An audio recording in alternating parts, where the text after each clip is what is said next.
एक बार की बात है, एक शिष्य अपने गुरु का बहुत आदर सम्मान किया करता था। गुरु भी अपने उस शिष्य से बहुत गहरा लगाव रखते थे, लेकिन वह शिष्य स्वभाव से बहुत ज़्यादा कामचोर और आलसी था। वह अपने अध्ययन के प्रति बहुत ज़्यादा लापरवाह था। वह अक्सर ही आज के कामों को कल पर टाल देता और किसी भी प्रकार की जिम्मेदारी से भागने की कोशिश करता। गुरु अपने शिष्य के इस आलसी स्वभाव को बढ़ता देख बहुत ज़्यादा चिंतित रहने लगे। वो चिंतित रहने लगे कि कहीं मेरा शिष्य अपने आलस्य की वजह से जीवन संघर्ष में पराजित ना हो जाए, क्योंकि गुरु जानते थे कि आलस्य में व्यक्ति को निकम्मा बनाने की पूरी सामर्थ्य होती है। ऐसा व्यक्ति बिना कर्म किए ही फल प्राप्त करने के बारे में सोचता है। वह जल्द निर्णय नहीं ले पाता और अगर ले भी लेता है तो उसे कार्यान्वित नहीं कर पाता। यहाँ तक कि ऐसा व्यक्ति अपने आसपास के माहौल व अपने वातावरण के प्रति भी सजग नहीं रहता और ना ही किस्मत से मिलने वाले मौकों का सही फायदा उठा पाता। गुरु ने मन ही मन अपने शिष्य के इस आलसी स्वभाव को खत्म करने की योजना बना ली।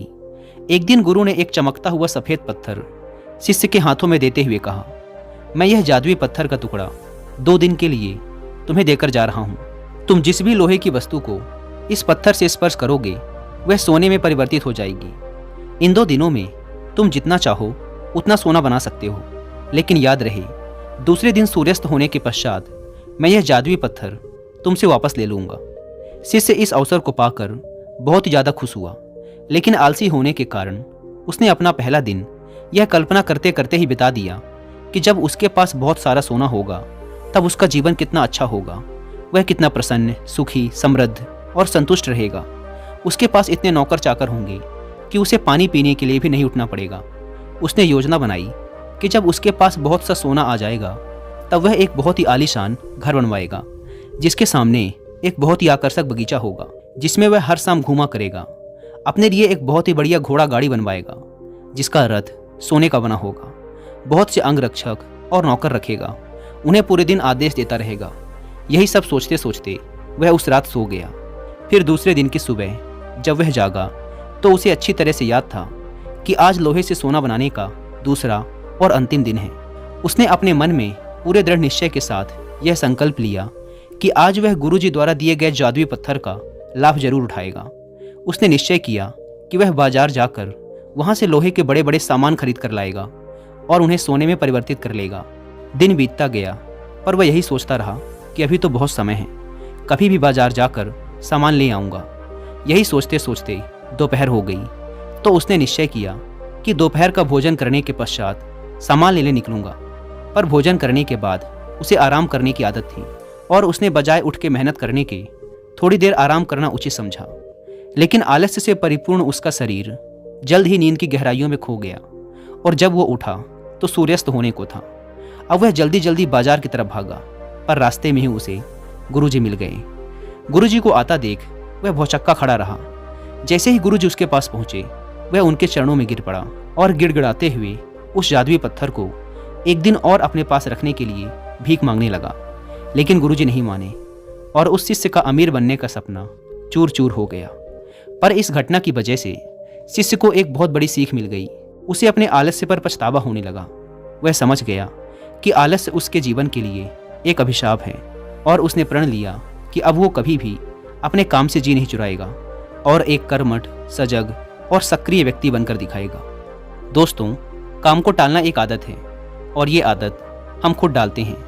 आदतें धागे की तरह होती हैं जिसकी एक लपेट को आसानी से तोड़ा जा सकता है, लेकिन अगर इसी धागे को कई बार लपेट दिया जाए तो उसे तोड़ना मुश्किल हो जाता है। ठीक इसी प्रकार शुरुआत में ही किसी बुरी आदत को बदलना आसान होता है, लेकिन महीने या साल बीत जाने के बाद उन्हें बदलना बहुत ही मुश्किल हो जाता है। फिर अगर आप अपनी आदतों को बदलना चाहते हैं तो आपको पूरे धैर्य के साथ लंबे समय तक प्रयास करना होगा। इंसान अपनी आदतों का गुलाम होता है। हमारी आदतें ही हमें बनाती और बिगाड़ती हैं। हमारी आदतें कितनी पावरफुल होती हैं और ये कैसे हमें कंट्रोल करती हैं, इसके बारे में और गहराई से जानने के लिए आप कुक्कू एफएम पर the power of habit book की हिंदी में बुक समरी भी सुन सकते हैं। कुक्कू एफएम को डाउनलोड करके आप ऐसी ही हजारों किताबों को ऑडियो फॉर्म में सुन सकते हैं, वो भी अपनी मनपसंद लैंग्वेज में। कुक्कू एफएम जो कि इंडिया का सबसे बड़ा ऑडियो बुक प्लेटफॉर्म है, उसके पूरे 1 साल का सब्सक्रिप्शन पड़ता है सिर्फ 399 रुपीज़ का, लेकिन इसमें भी आप 200 रुपये बचा सकते हैं अगर आप यूज़ करते हैं कूपन कोड WI200 और आपको ये पड़ेगा सिर्फ 199 रुपीज़ में, वो भी पूरे 1 साल के लिए। लेकिन जल्दी कीजिएगा क्योंकि यह ऑफ़र सिर्फ पहले 250 यूजर्स को ही मिल पाता है। ऐप को डाउनलोड करने की लिंक भी आपको डिस्क्रिप्शन एंड फर्स्ट कमेंट पर मिल जाएगी। दोस्तों, अगर हम अपने आसपास देखें तो लगभग हर इंसान को उसके जीवन में कई सारे बड़े मौके ज़रूर मिलते हैं, लेकिन उनमें से ज़्यादातर लोग अपने आलस्य और मेहनत ना करने की आदत की वजह से उस हाथ आए मौके को गंवा देते हैं और फिर ज़िंदगी भर पछताते रहते हैं। लेकिन इनमें से भी ज़्यादातर लोग अपनी असफलता और नाकामी के लिए अपनी आलस्य और कामचोरी को जिम्मेदार नहीं मानते, बल्कि वो अपने माता पिता, परिस्थिति, आर्थिक स्थिति, किस्मत इत्यादि को जिम्मेदार ठहराकर अपनी अकर्मता को छुपाने की कोशिश करते हैं।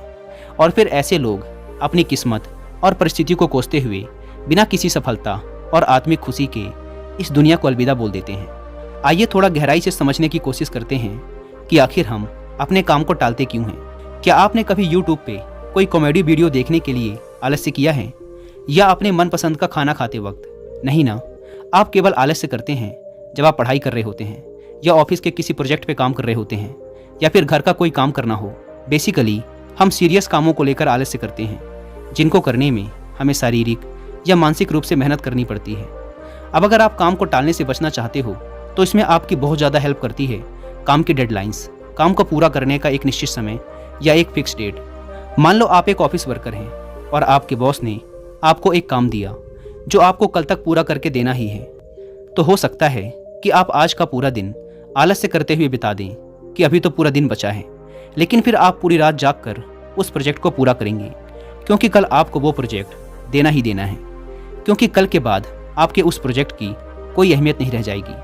तो यहाँ आपने उस काम को टालने के बाद भी उसे समय पर पूरा किया, क्योंकि यहाँ आपके सामने एक डेडलाइन थी, एक निश्चित समय था और काम पूरा हो गया। काम को करने के इस तरीके को आप अपनी डेली लाइफ में भी अप्लाई कर सकते हैं कि अगले 1 घंटे या 1 दिन में मुझे इस काम को पूरा करना ही है। ये काम को टालने से बचने का एक बहुत ही अच्छा तरीका है। मैं खुद भी इस तरीके को अपने रोज के कामों को समय पर करने के लिए यूज़ करता हूँ। दोस्तों, हम जो करना चाहते हैं और हम जो अभी कर रहे हैं, अगर उसमें बहुत ज़्यादा डिफरेंस है तो हमारे अंदर एक लड़ाई शुरू हो जाती है और फिर ये हमारे अंदर तनाव और अशांति पैदा करता है। आलस्य एक ऐसी चीज़ है जिसे इंसान करता तो है, लेकिन इसे करके वो कभी खुश नहीं होता। मान लो आज आपको कोई काम करना था, लेकिन आपके दोस्त आए और बोले, भाई चल घूमने चलते हैं, मज़े करते हैं, और आप उनके साथ घूमने निकल पड़ते हैं। आप पूरे दिन घूमते तो हैं, लेकिन आपके दिमाग में हर समय ये चलता रहेगा कि मुझे आज वो काम करना था, मेरा वो काम छूट गया।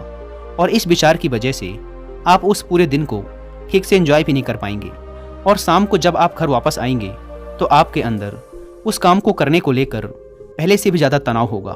तो इस तरीके से ना तो आपका काम हो पाया, ना आप एंजॉय कर पाए, और पूरा दिन भी गुजर गया। यहाँ पर सबसे अच्छा तो यही होता कि आप अपनी आलस्य को ना बोलते, पहले अपना काम करते और बाद में घूमने जाते, तो निश्चित रूप से आप ज़्यादा एंजॉय भी कर पाते और तनाव मुक्त भी रहते। आपने एक चीज़ और नोटिस की होगी कि काम को टालने से हमें गिल्टी फील होती है। जब काम को टालने से हमें खुशी नहीं मिलती तो आखिर हम काम को टालते क्यों हैं? इसके पीछे के 5 बड़े कारण हैं। पहला कारण, आपको जो काम करना है और उस काम से जो रिजल्ट मिलेगा, अगर उसके मिलने के चांसेस बहुत कम हैं तो आप उस काम को टालने की कोशिश करेंगे, क्योंकि आपके अंदर उस काम को करने का मोटिवेशन कम हो जाता है। दूसरा कारण, ऐसा काम जो आपकी ज़रूरत से मैच नहीं करता, या फिर आपको वह काम करना पसंद नहीं है, तो आप उस काम को टालते रहेंगे। काम को टालने का तीसरा कारण, अगर आपके लिए वो काम ज़रूरी नहीं है या फिर उसको करने का कोई बड़ा कारण नहीं है, तो आप उस काम को टालते रहेंगे। चौथा कारण, अगर हमें किसी काम को करने का फ़ायदा तुरंत मिल जाता है तो हम उस काम को करने में ज़्यादा उत्साहित होंगे, बजाय उस काम को करने में जिसके फ़ायदे हमें बहुत लंबे समय बाद मिलेंगे, और फिर हम ऐसे कामों को टालने की कोशिश करते रहते हैं। पांचवा कारण, असफलता का डर। अगर किसी काम में हमारे फेल होने के चांसेस ज़्यादा हैं, तब भी हम उस काम को टालने की कोशिश करते रहते हैं। अब प्रश्न ये उठता है कि काम को टालने की इस आदत से कैसे बचा जाए।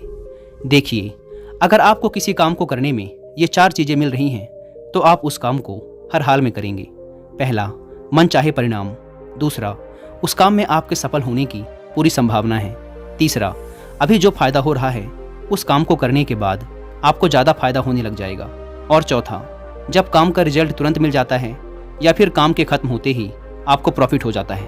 अब बात करते हैं सॉल्यूशन पे कि काम को टालने की आदत से कैसे बचें। तो इसके लिए आप सबसे पहले एक पेन और कागज़ लीजिए और खुद से पूछिए और लिखिए कि आखिर मैं काम को क्यों टाल रहा हूँ। ऐसा करने से आपको कारण पता चल जाएगा कि आखिर आप काम को टाल किस वजह से रहे हैं, और कारण पता चलते ही आपकी आधी समस्या यहीं समाप्त हो जाएगी। जैसे कि अगर आप एक ऑफिस वर्कर हैं और आप काम को इसलिए टाल रहे हैं क्योंकि आपके अंदर अपने काम को लेकर मोटिवेशन नहीं है, आप उसे पसंद नहीं करते, या फिर ये सोचते हैं कि मैं कौन सा इतना बड़ा काम कर रहा हूँ, कंपनी का काम तो मेरे काम के बिना भी चल ही रहा है। तो कागज़ पर लिखिए कि अगर आपको जॉब से निकाल दिया गया, आप जॉबलेस हो गए, तो क्या होगा, कितनी मुसीबतें खड़ी हो जाएंगी आपके सामने।